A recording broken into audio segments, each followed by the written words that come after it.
Hey everyone, welcome to Urban Rush. It is Thursday, January the 26th, 2012. We have a great show coming up for you today. I'm Fiona Forbes. And I'm Mike Eckford. And why do you have an Australian accent today? Fiona, today's Australia Day, and I know Vancouver, specifically Whistler, where this show is seen, celebrating Australia Day. Now, just here's my question.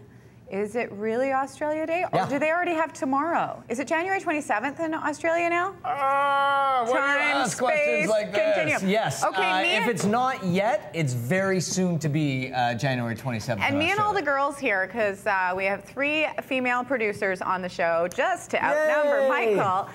We all agree that everything sounds a little naughty and dirty in an Australian accent. And Michael, in order to prove that fact, why don't you give us the weather report in your Aussie inflection? All right, Fiona, let's give this a try. Let's have a look outside, shall we? You can see the erect buildings and the skyline against the ocean. We're getting into the trees here, and as you look at the big snow-covered peaks up there, oh, look at that. There's even a big, heavy dump in the valleys as well. Really looking prime out there for all the people. You know, the worst part is that all our viewers are missing is that Mike was rubbing the table. Oh, no, I wasn't. Oh, I wasn't, Fiona. That's not true. You were caressing it. Look at his face, too. It's filthy. What I was doing is I was making love to the skyline, Fiona. That's the way you do it. Happy Australia Day. Happy Australia Day. I was in Whistler, I think about 4 or 5 years ago, and I happened to be up there during Australia Day.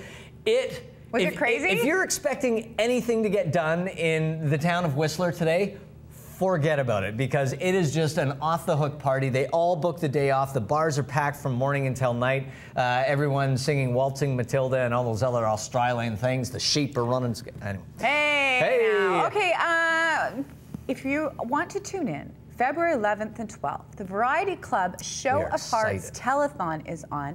And Michael and I have been given the wonderful opportunity to host the telethon for a couple of hours. And this morning, we got the most magnificent email about who our co-host is. Yeah, of course, you know, we're just excited to be a part of it. And it just does, last year they raised over $7 million. So it has such a big impact in this province. And we encourage everyone to continue with their generosity. But we found out this morning that our co-host on the Variety Club telethon during our time hosting will be Bob McGrath.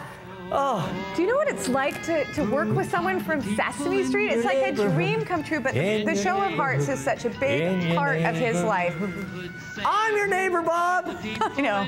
And Bob. Somewhere Bob McGrath is going, really? Those two again?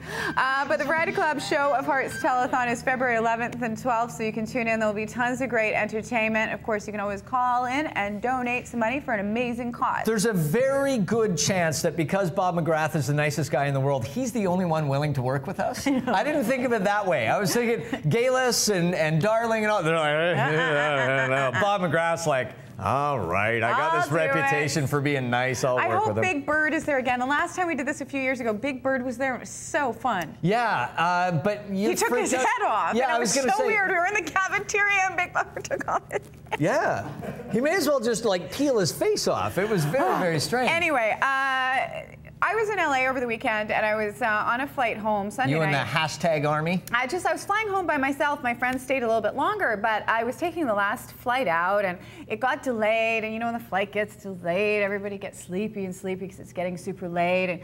And flight home, I pretty much snored the whole way, and I think drooled because it was so tiring and waiting for the plane. Oh yeah, that's sexy. And there was a man next to me, and he was very friendly and quite lovely, very nice. And you know when you get one of those things where you think somebody looks familiar, like you might have gone to high school, so you're like, hey, how are you?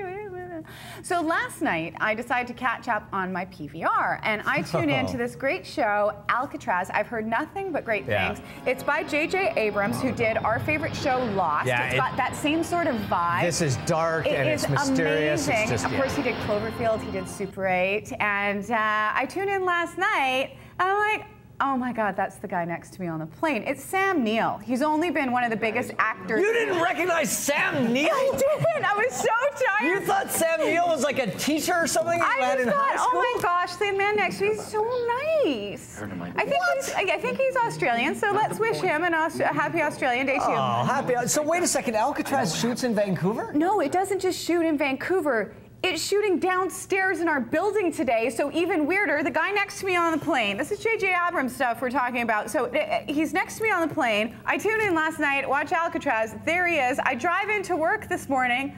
Alcatraz is shooting in our building. They're following me. But why is there a polar bear? That's what I don't understand.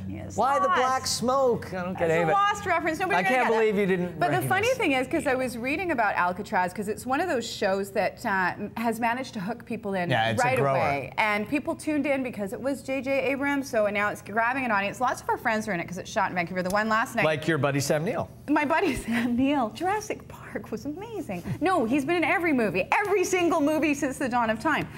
No, our friend Ben Cotton was in the episode last night. Apparently Michael Eklund, our other friend, is in the upcoming episode, so you'll have to tune in. And I was reading about Alcatraz last night, and you know how people get really weird about sci-fi, especially J.J. Abrams stuff? Well, in Alcatraz, the TV show, there's like a bat cave downstairs. I'm not going to explain the whole plot to you, but there really is a bat cave 2 levels down. People are trying to break away from the tours of the real Alcatraz to find the bat cave. The bat cave. The bat cave is actually in our building then, right? Is that what?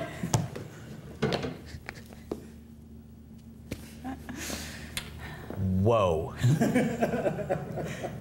Can you never go under our desk and come up saying whoa again? Let's check in with Elise at Rock 101. Here she is. Hey guys, well, if you're anything like me, you love Paul Rogers. Bad Company, Free. It's all good stuff. And he's gonna be here in town March 17th at the Red Robinson Show Theater, and we wanna give you tickets. The best part is it's super, super easy. All you have to do is go to rock101.com. Of course, you need to be a Rock 101 Club member. If you aren't already, I don't know what's wrong with you, but enter your name and your email address, and you're in for tickets to Paul Rogers, man. Nice, join the club. It's just that simple, and you can get in to see some wicked shows. And of course, we're always giving things out on Rock 101 as well. So thank you, Elise. Appreciate it. Thank you, Elise. We're going to take a quick break.